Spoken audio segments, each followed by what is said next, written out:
Imagine someone hurls insults at you in public, criticizes your work in front of your peers, or disrespects you without a second thought.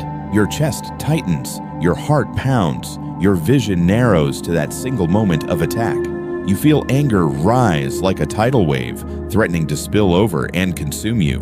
Maybe you clench your fists. Maybe you open your mouth to strike back. Maybe you replay the words in your mind for days afterward, each repetition fueling resentment.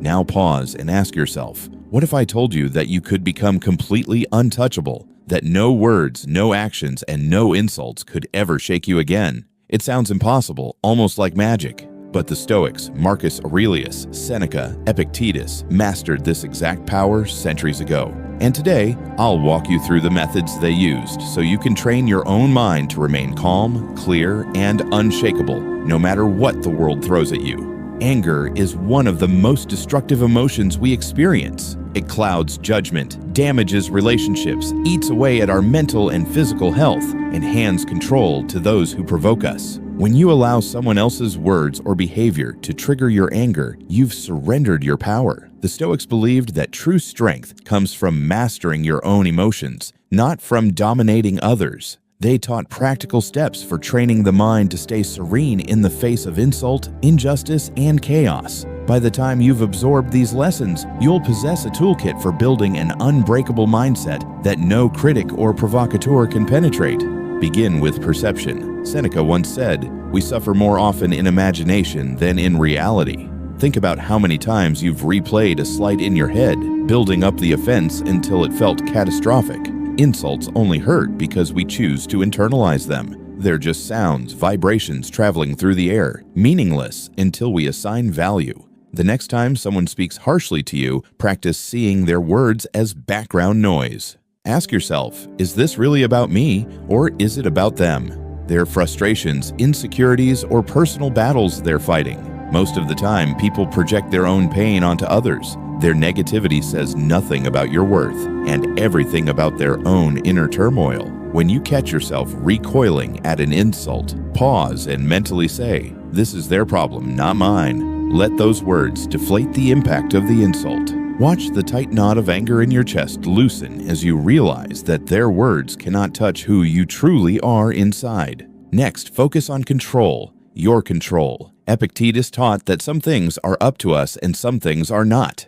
You cannot dictate other people's words, actions, or feelings, but you can always choose how you respond. Your emotional state is yours to manage. When someone tries to provoke you, they're attempting to hijack your mind's steering wheel. But if you refuse to surrender, you remain the driver. The moment you internalize this truth, you stop wasting mental energy on things beyond your influence. You see provocations as tests, opportunities to prove your own resilience. When someone upsets you, silently ask, "Is this within my control?" If the answer is no, release it.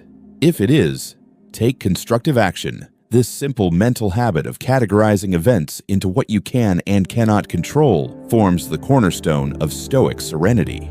One of the Stoics' most counterintuitive techniques is negative visualization.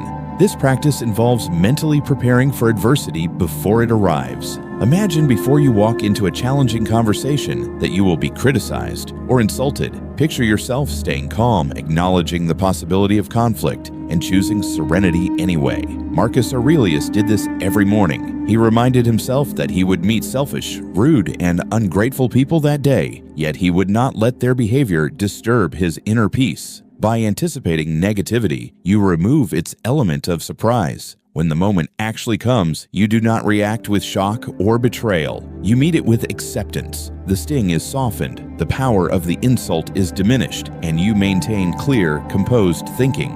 Mental rehearsal doesn't make you cold. It makes you ready. Responding with indifference is possibly the most powerful move. Nothing enrages an instigator more than having their bait ignored. Anger is a fire that needs oxygen to thrive. By refusing to react, by smiling, nodding, or simply walking away, you cut off the flames. Picture a forest fire that runs out of fuel. It sputters and dies. That's the effect your calm attitude has on provocation. When someone expects you to react, showing them nothing but composed indifference upends their expectations and robs them of satisfaction. They realize they have no control over you. This response isn't about showmanship, it's about self-respect. You demonstrate, both to yourself and others, that your emotional state cannot be commandeered by petty attempts at manipulation. Of course, these mental techniques need reinforcement through daily discipline. Stoicism was never meant to be an intellectual exercise alone. It was a way of life.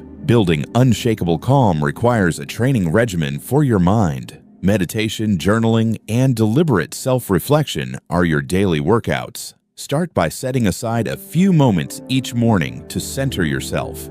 Breathe deeply, focus on your intentions for the day, and visualize potential challenges. At night, journal about the moments you lost your cool. What triggered you? How did you feel? How might you respond differently tomorrow? By consistently observing your own patterns and refining your responses, you rewire your neural pathways towards serenity. Over time, emotional storms lose their intensity. You become a lake in which heated words ripple across the surface but never disturb the depths. Another cornerstone of Stoic training is physical discipline. The body and mind are intimately linked. When you push through discomfort, cold showers, rigorous exercise, early wake-up times, you cultivate resilience that carries over to your emotional life.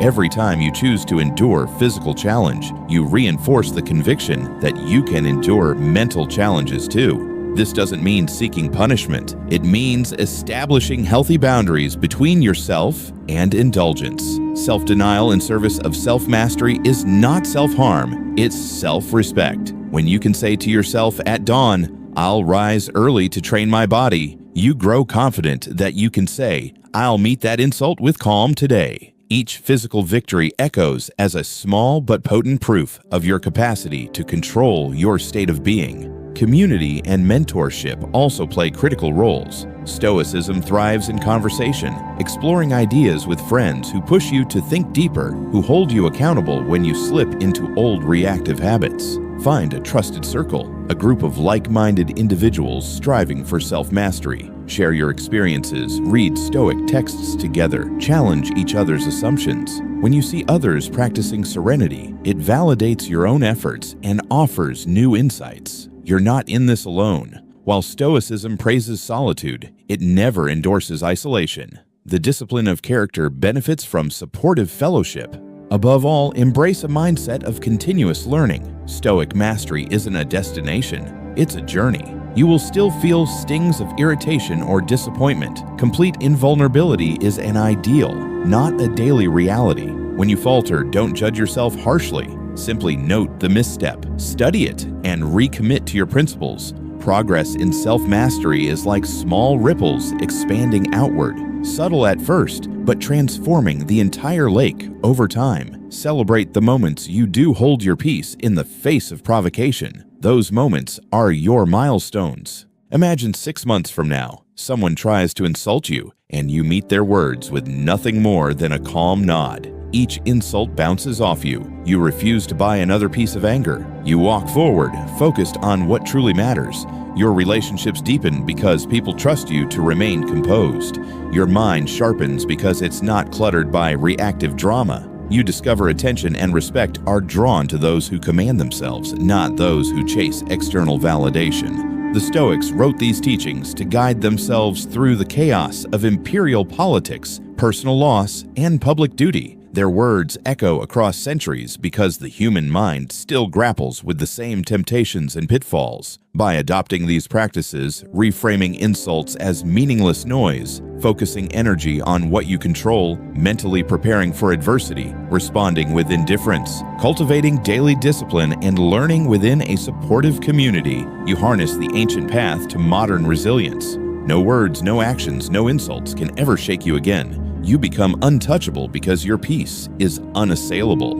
You become the master of your state of mind, not its victim. And in that mastery, you discover your true power. Your challenge begins now. For the next week, when you encounter provocation, whether it's a snide remark, a harsh critique, or an attempt to rile you, apply these strategies. Pause, reframe, choose your response, reflect at night, build your mental muscle. Then come back and watch as your world transforms. Serenity becomes your default, and you stand tall, unshaken by the storms others conjure. Anger no longer rules you. Most people hear that no longer defines you. As you are the author of your inner life, or writing each response with intention to resist and that to fight against. More than any technique, the ancient Stoics, the essence of Stoic mastery differently.